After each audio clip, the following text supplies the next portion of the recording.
now that was just sort of a bit of an overview and introduction to what leadership is, all right? Now, let's kind of segue into leadership development. And let me share a few myths that hinder leadership development with you. One of those myths is that leaders are born and not made. Well, last week we talked about that, and there's an old saying, of course leaders are born. How else did they get here? So, yes, our circumstances, our genetics, our environment, of course, are important to leadership, but there's also sort of that nurture, that environment, those influences, those things that we do to learn and to grow and develop, that process, if you will, that is all important as well. So are they born? Are they made? Yes. Now, another myth about leadership development is that good leadership is all common sense, right? Yeah, leadership is easy. Why do you need to take a class on it? Why do you need to read a book about it? Just figure it out. It's just kind of common sense, right? Yeah. Well, the thing is that, there's a lot of things that we can learn to improve about leadership by thinking about leadership. Some of the things you're going to encounter in this class, it might not be common sense. In fact, some things about leadership might even be counterintuitive. So we have to move beyond that limiting myth. And then the last one is that the only school you learn leadership from is the school of hard knocks. And this sounds like something your grandpa would say, right? Hey, you just got to get in there and get out there and get bashed around by life, and then you'll learn how to be a leader. Well, I believe that hard knocks do help us, right?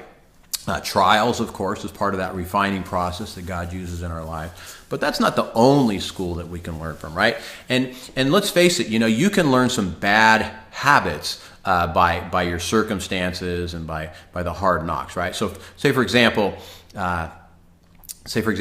you had a high school coach, a football coach, and the way he led you was by, yelling at you and berating at you and, getting you to march around the football field 10 times every day, right? Well, was that effective in that circumstance? Yeah, maybe it was for a bunch of, knucklehead sophomore high school guys.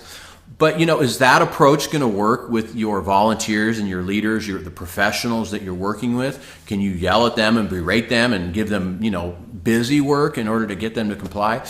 Yeah, no. So maybe it's a habit you learn, it's a school of thought that you learn, and let's face it, some leaders do that. They sort of emulate other leaders, whether it's a good leadership approach or a bad leadership approach. So again, as you're maturing and you're thinking about leadership, you have to say, was that a good idea? Is that an effective idea? Is that going to work in all situations? Can I treat my volunteers like a bunch of 10th grade sophomore football players, right? So you have to kind of get a little more sophisticated in your approach and know that not one size fits all, and that maybe some of the things that you learned about leadership from a teacher, from a former boss, even from a former pastor, are not really that effective.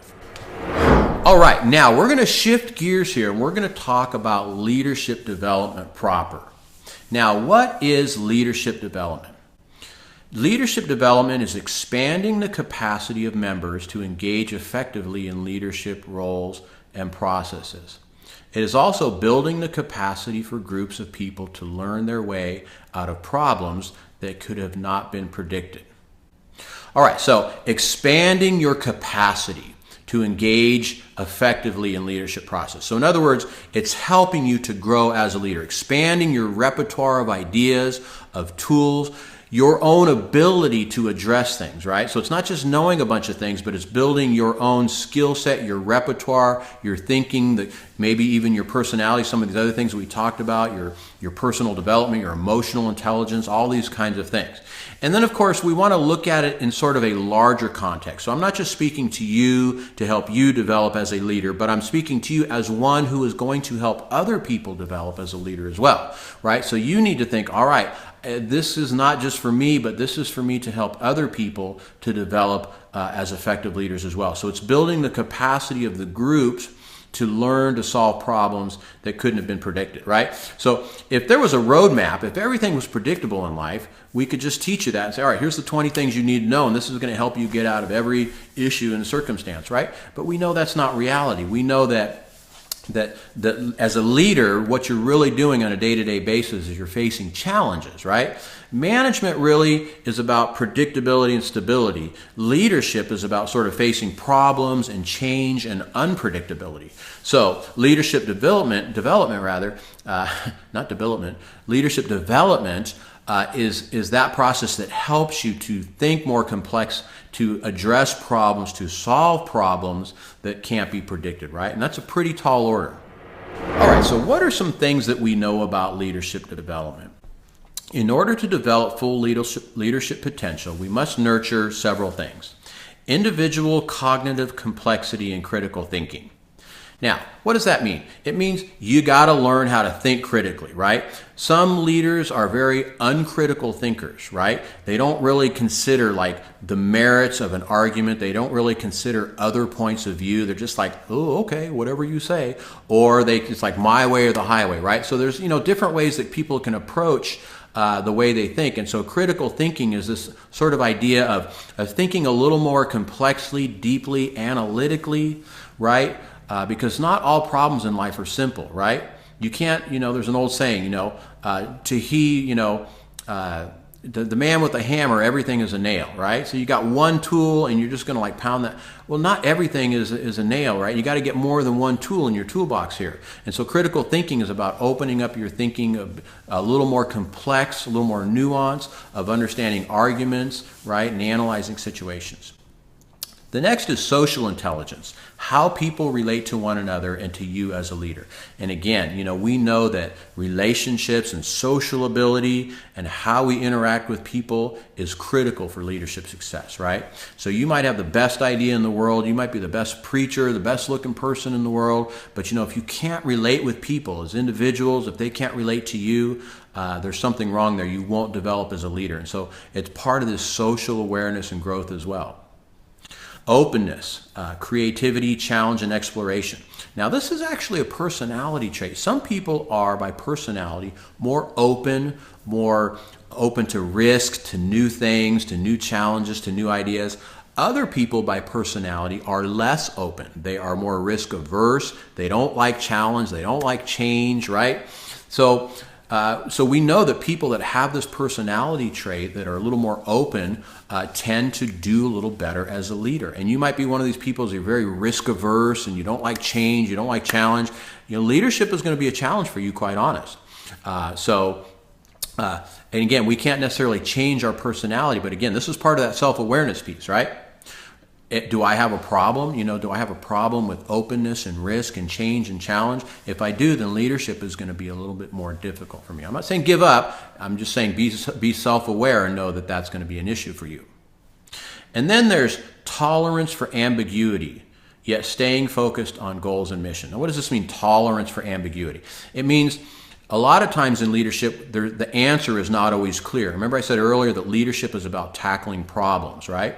So a tolerance for ambiguity says, okay, I've got choice A, B, I've got problem A, B, I've got all these decisions to make, but yet I can keep us focused. I can maintain my calm. I can keep the organization focused. I can lead a process of problem solving, of decision making, right? Until the ambiguity becomes a little more clear. Right? So you're rarely going to step, as a leader, you're rarely going to step into a situation where everything is clear, is, defined, situated, everything. It's like, that's the myth, right? One day I'm going to wake up and everything is going to be hunky-dory, it's going to be great and happy. No. If you're a follower, yes, you can resign yourself to going along with the flow. But as a leader, you can't. As a leader, there's always going to be some challenge. There's always going to be some change. There's always going to be some decisions. And so part of leadership development is developing that tolerance for ambiguity. I'm okay with the uncertainness for now because we are focused on mission and task and we're going to work our way through it. And then the last one is self-discipline. Doing what is right without being told to do so. So, we need to have that focus, that self-discipline that says, I'm going to do this regardless of whether somebody tells me to do it or not. If you're waiting for somebody to tell you to do something, you're not really leading. You're a follower at that point. And again, I know everybody, leaders, everybody has somebody above them, right? Even if you're the senior pastor or CEO, you have a board, right?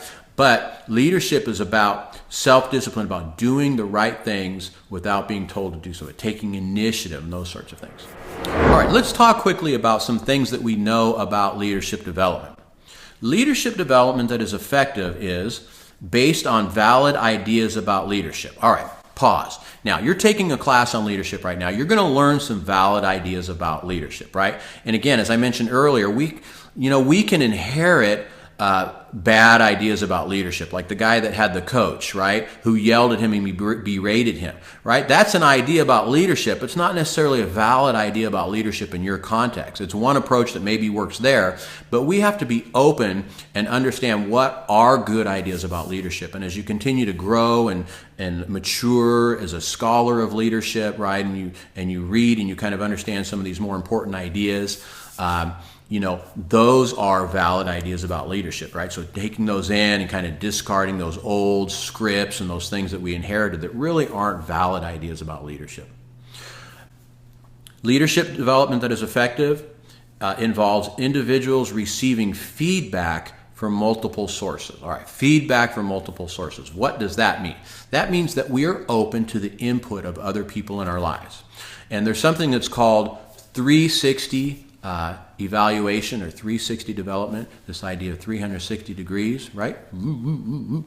And it's this idea that we receive feedback not only from our supervisor, somebody above us, but we also receive feedback from our peers, and we also receive feedback from our subordinates, i.e. people under us. Now, why is that important? Because if you only receive feedback from like one person above you, they don't see you the same way that this person and these people see you, right?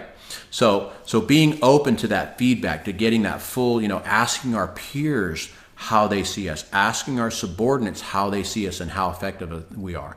And again, this isn't easy for some people. Some people, they're a little defensive. They don't want to be open. They're kind of, they're struggling and challenged with that whole self-awareness thing and openness thing and authenticity thing. And so saying, I'm going to ask my subordinates what they think about me, that's like anathema to them, right? They don't want to do that because they don't want to know what people really think, right? They kind of have their blinders on and they're comfortable in their own little, psychic safety zone. Well, growing as a leader means I'm going to be open to different points of view, right? Sort of like when the prophet came in and spoke to the kings, and the prophet pointed his bony prophet finger and says, "Thus saith the Lord," and the king was like blown away, right? So there was a couple options the king had at that point, right? He could either fall down on his face and repent and weep in sackcloth and ashes and obey the Lord, or he could throw the prophet into the well and into the cellar, lock him up or stone him or kill him, right? So those are kinds of, when truth comes at us, it doesn't really matter where it comes from, if it comes from here or here or here or wherever, right? The prophetic voice of God, we have to be open and we have to learn from that. In order to develop as a leader, we also have to have a concrete development plan. Now, this isn't a plan made out of concrete, but this is rather a real specific kind of a plan that's tangible that we can point to and say, these are some things that I want to grow in as a leader. Now, one of the goals of this class is to help you to develop a plan like this, and we'll talk more about this later. And then, of course, it involves repeated interventions. Now, part of the whole process approach to leadership development says it's not going to happen in a class, it's not going to happen in a day, it's not going to happen in a seminar, it's not even going to happen in one one amazing encounter with the Lord. As much as we want those, that's part of the process. God uses all these things, right? It involves repeated interventions of constantly rethinking, of growing, of self-awareness, and all these sorts of things, right? Okay, so let's talk about leadership development and practice. Leadership development requires activities that are challenging, provide feedback, and give support. Now, these are all important, right? Challenging, feedback, and support. Okay, so let's think about this. Take this out of you growing as a leader, but you providing opportunities for leadership development for your followers, right? You have to give them things that are challenging, right? So if you have a fairly mature believer, for example, and he comes to you and says, "Hey, Pastor, I want to, get involved." "Oh, sure. Why don't you sweep the floors?" "Oh, yeah. Why don't you help us mow the lawn?" Now you might be thinking, "Yeah, this is great. This will humble him, and yeah, maybe it will, but it's not very challenging, right? So you have to think about where this person is. Am I giving them something that's challenging? Am I constantly rethinking the kinds of assignments that I'm giving to people so that they are challenged? Because guess what? If they are not challenged, they will not grow as a leader. They will plateau, and their leadership skills will plateau as well. So challenging assignments, challenging work, the ability to solve problems, to be involved in the decision-making process, these are all critical for leadership development. And then the feedback, we just talked about that, right? But you need to give people feedback. You need to let them know how they're doing. They need to receive feedback not just from you as the leader, the pastor, but from other people, from their peers and their subordinates. And then, of course, support, right? We don't just throw people off the deep end and say, "Hey, good luck, go for it." People need support. They need encouragement. They need tools. They need skills. They need time to process. They need all these kinds of, what we call scaffolding, right? So you put somebody in a situation where they can learn something about leadership, but you don't just leave them out there by themselves. You kind of provide some scaffolding for them that supports what they're doing, that helps them. And in time, you kind of remove the scaffolding and, remove the training wheels, if you will, and they can go for it. But as you help people develop as leaders, you have to provide that support as well. Now, some of the usual areas of practice focus on things like self-awareness exercises, that is assessments, being comfortable with who you are. And I'm a big fan of taking as many kind of tests as you can, right? So there's things like Myers-Briggs and Strengths Quest, and there's lots of leadership assessments out there. Take them all, learn something from all of them. They're not the gospel, but they're just another piece of self-awareness that's important. 360 multi-source, multi-rater feedback. And I talked about this a little bit, but typically when we try to develop as a leader, we need to get this sort of 360 approach, and you need to give that approach to other people to help them develop as a leader. And then, of course, there's mentoring and coaching relationships. And I think we've all sort of bought into that at this point, right? That we got to have somebody else who can speak into our lives, who can help us grow and develop.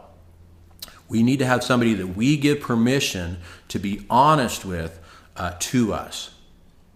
Because people see things that we don't see, and we need to have those people that we can trust, that that love us, that have our best interest in mind, that we are okay with to being open to, right? So it's important to have somebody like that in your life. Maybe it's just not one person like my mentor, but maybe it's lots of mentors. Maybe it's different people help us in different areas. So it's important to have somebody like that in your life. And then, of course, there's ministry role rotations, stretch assignments, which are appropriately and intentionally challenging, right? So we need new opportunities.